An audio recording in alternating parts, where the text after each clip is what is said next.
Welcome once again to our wealth education series where we continue on the episode titled Investing in the Stock Market for Beginners.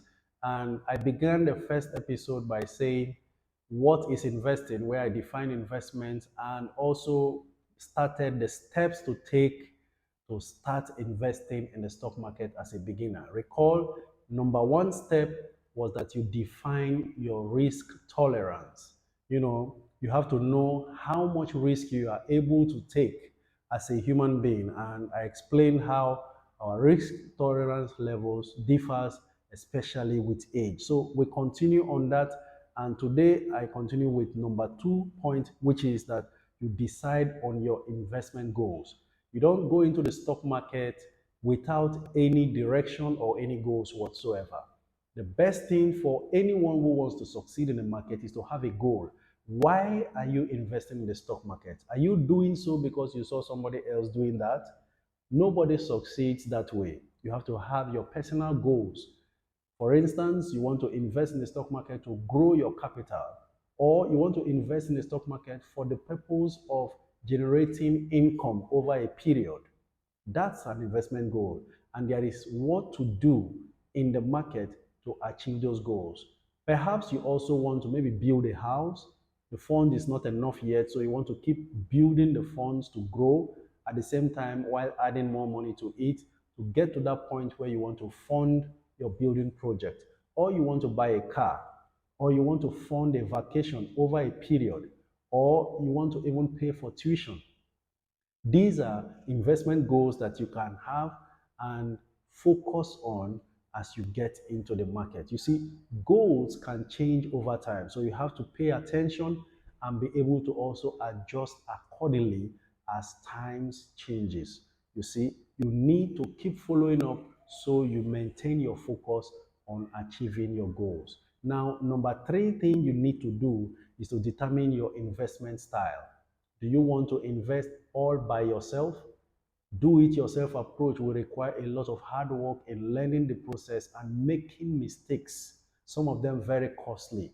Or you want to have um, someone who has experience in the market to mentor you through the process, or a financial advisor who knows what they are doing.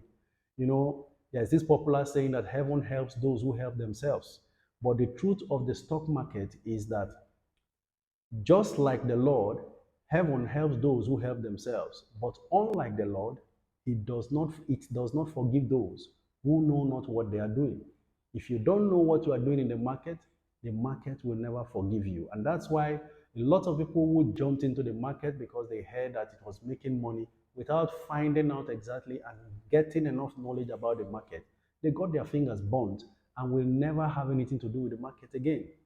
So they see stock market as a very risky business. Yes, there are risks everywhere in every business you do, but the level of knowledge you can acquire will help mitigate against errors and mistakes that will have costed you some money. So having decided on your investment style, maybe you want to just invest the money there and let it for a long time. Whatever your style is, you have to have decided and then go with it. But I would always advise that you be a part of your investment. You invest in your name, you follow the process, and over time, you get practical knowledge of how the market operates until you become a pro yourself, in which you can also begin to teach others how to do it. Then you also have to choose your investment account. What type of investment do you want to do? What type of account are you choosing?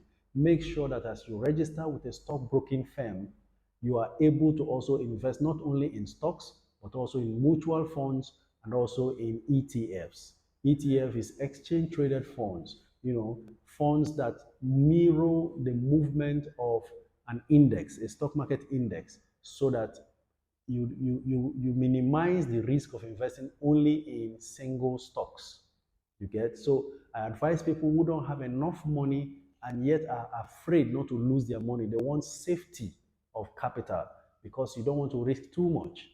Then you go for exchange traded funds or mutual funds. Mutual funds actually are investments in various vehicles, investment vehicles like stocks, bonds, real estate, and what have you.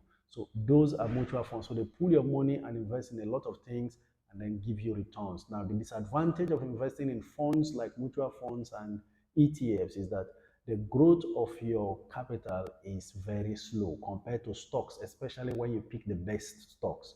But the difference also is that investing in individual stocks can be riskier than investing in these funds.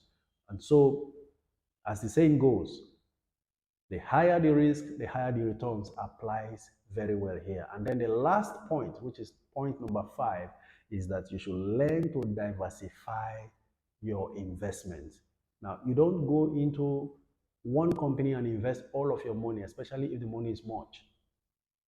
It's either over a period you buy different companies or you bring bulk money and you invest in different companies. The idea is not to put all your eggs in one basket. So just in case one company faces a hard time, you can always have the other companies making up for the challenges faced by the one company amongst your diversified portfolio. So you need to diversify your investment, and that is the wisdom of investing in the stock market the way I am presenting it to you. You know something about wisdom? Knowledge is knowing that a tomato is a fruit, but wisdom is to not put it in fruit salad. I hope it makes sense. Keep following, keep liking, subscribe to my videos and YouTube channels, and also keep sharing this information. See you at the next episode. Bye.